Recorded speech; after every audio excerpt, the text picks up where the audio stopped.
You are listening to Processing Trauma Out Loud, conversations about trauma and healing from two women who are doing the work.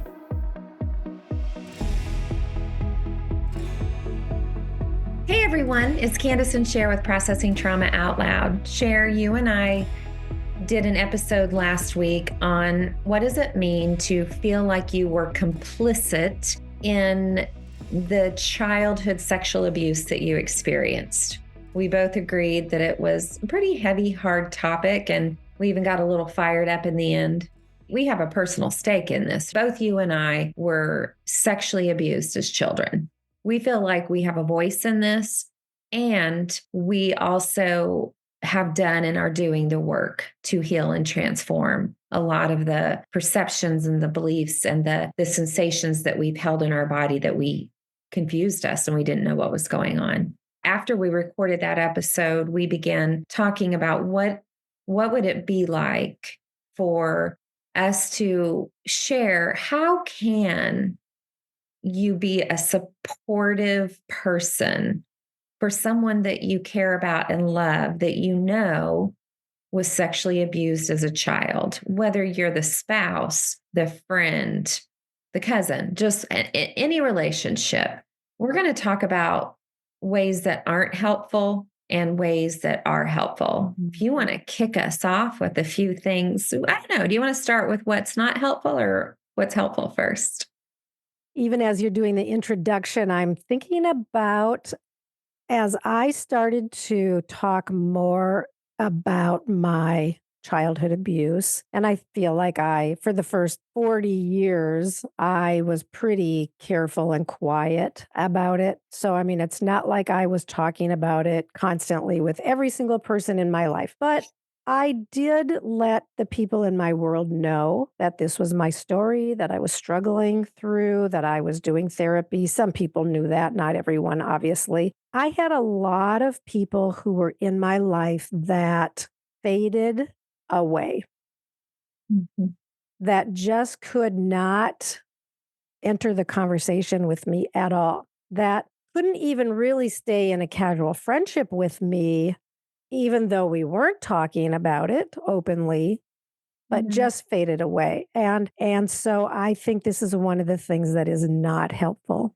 is that when you know that someone is struggling with something, that you fade away rather than, and I guess I'll say what would be helpful, reading some articles.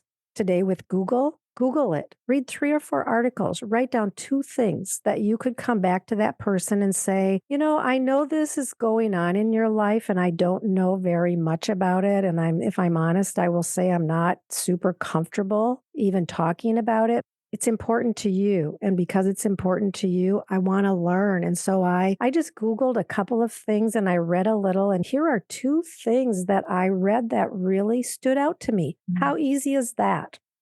It's not hard. And obviously, we know a lot of times people cannot enter the conversation because they have their own stories of harm and abuse, to which I will say all the more reason to step forward and engage, like to press through. But I understand why that happens. But so that's one thing that's not helpful, is just fading away, getting out of the relationship. And what would be helpful is just do a little tiny bit of research and find a way to enter the conversation.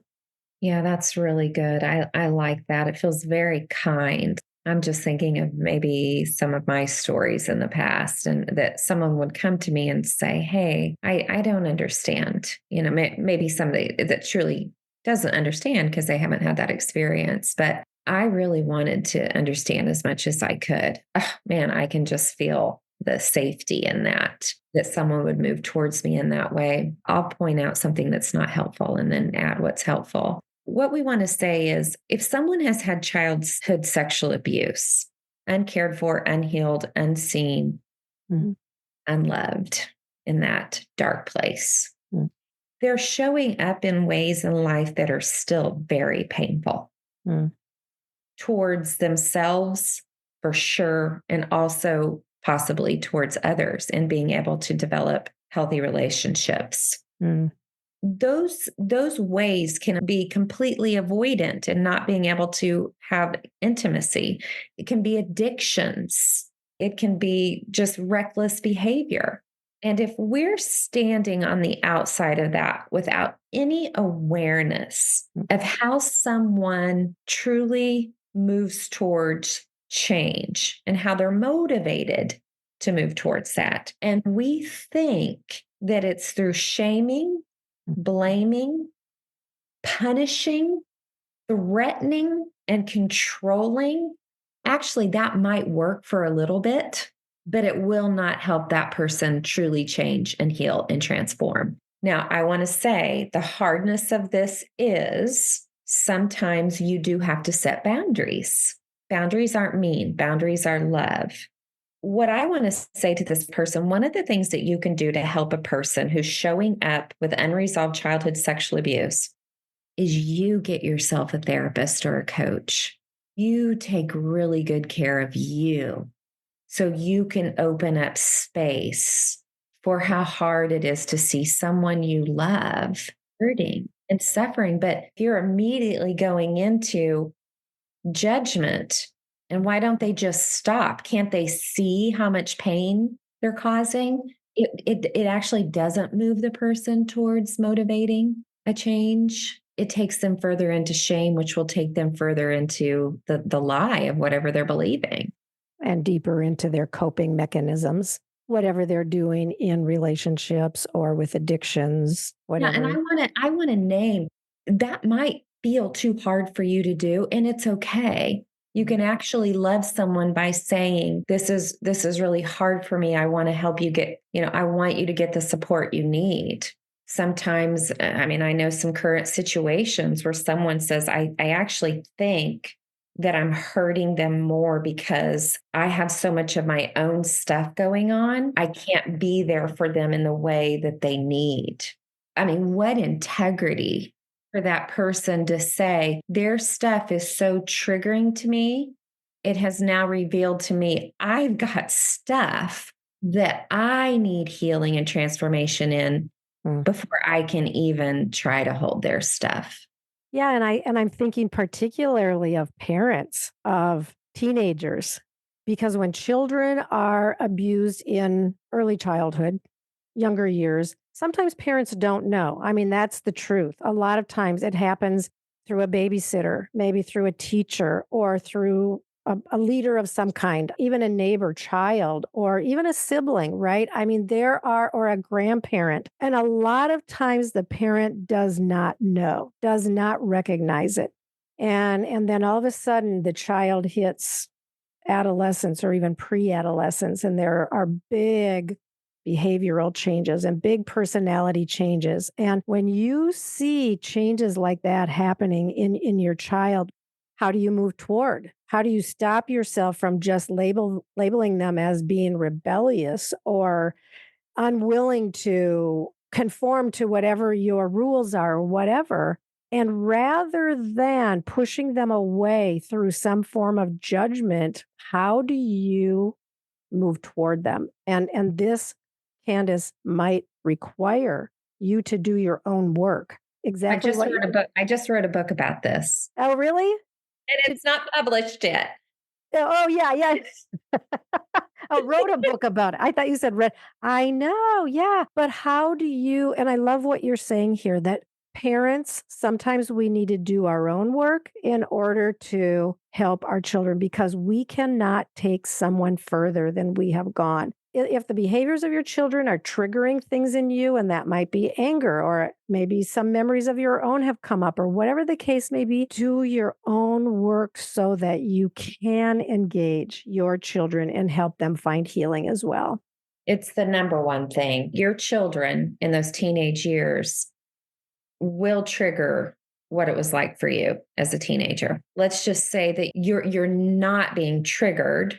Let's just say that you're not. You didn't have the same things that you see your teenage go through. So what that means is, because it's still going to be painful, especially if your teenager is self-destructing in any way or hurting other people, it means that you actually stay grounded with a sense of strength and love and compassion to help them get the help that they need, letting them to some degree experience some consequences, but also helping protect the best way that you can. And Share, we both know people and stories that for some parents, that means you really have to kind of let your children go into facilities where they have to be contained. I mean, these are parents' stories. There's a lot here. Wow, I just got emotional because, well, it is connected to the book that I wrote. My children's stuff actually triggered me because I had unhealed trauma. And so until I could meet them, oh gosh, I am just telling you, Cher, I will thank God till the day I die that I took several years and still to continue my own healing and knowing my own stories, because one of the biggest blessings that I'm experiencing in my life on February 1st, 2024, is that I can be with my kids. Yeah. Without getting triggered.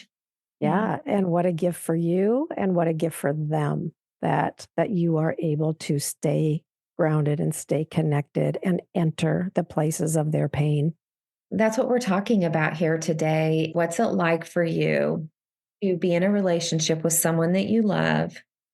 I know we kind of got general here because we were talking specifically about when someone has had a history of childhood sexual abuse. We know across the board in every study that has been done, there is a high percentage that you are going to have certain characteristics about your adult life if you've been sexually abused. Yeah.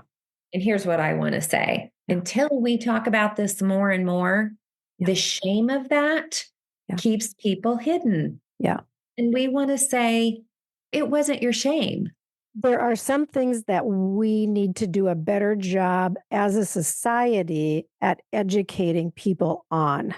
I've always felt like everybody should know how to take care of their personal finances. Everybody should learn personal self-defense. Everybody should know how to do basic first aid. And everybody should learn how to move toward others who are experiencing emotional distress. We're not so bad about if somebody breaks a leg, we'll go visit them in the hospital. We'll sign their cast. We'll bring them a meal. But if somebody is struggling with some emotional difficulty, we need to stay away because we don't know what to say. We don't know what to do. We need to be educated. So whether you are a friend, whether you are a parent, whether you are a church leader of some kind, or a leader of an organization, or a boss with a lot of employees, I would implore you, find ways to get educated, to know how to move toward people who are in emotional distress, particularly people who have experienced some kind of sexual assault or violation. This is rampant in our society. It's proven that at least 1 out of every 4 people experiences some kind of sexual assault or violation before they are 18 years old. 1 out of 4, and most people know that it's even a much higher percentage than that. This is a big problem. Do I want to say that? This is a big place of deep need in our society. Yeah, and I want to go back to something you said. If you're that person who doesn't know how to move towards someone in emotional distress, you're getting dysregulated when somebody else is dysregulated. That's data for you. Yeah. To not just get educated, but to go get care around your own stories. That's right. Which will educate you. The best education. Yeah, there's so much more to say, Kandace, but yeah, well, we can come back to this at some point too. But yeah, it's a topic that is really big, and I hope our listeners hear the passion in our voices today. Usually we speak directly to people who are in these deep waters, but today we're talking a little bit about more to the person who is the helper or the caregiver. But it's an important place to be. Yeah, good topic. And we're doing some themes in story work right now. So we're doing this series about why we love story work. We're going to be talking about different themes. We talked about complicity. Today we're still in the waters of story work, right? Because we're just saying if you can't have compassion for someone else's story or can slow down and be curious instead of judgmental, we want to invite you to look at that. And then I'm going to say next week, I've had this topic on my mind for a while. And we could change it, so don't hold us to it. But I want to talk about the theme of parentification. I'm game to go Are there. you complicit? Okay. Love you, friend. Good to be with you. Love you too, Kandace. Thank you for listening to Processing Trauma Out Loud. Make sure to check out the show notes for links to suggested resources and social media. Like, subscribe, and follow to keep up with our weekly content. And if you don't mind, take a moment to rate and review us. Your feedback is extremely valuable and contributes to the success of this podcast. One last thing. If you have found this podcast helpful in any way, or if you have questions on how to take the next steps on your healing journey, please reach out to us via email at KandaceSher@gmail.com. That's KandaceSher@gmail.com. Our sound engineer is Jeremiah Jones of Auditory LLC. We welcome you to join us for more conversations soon. Take care.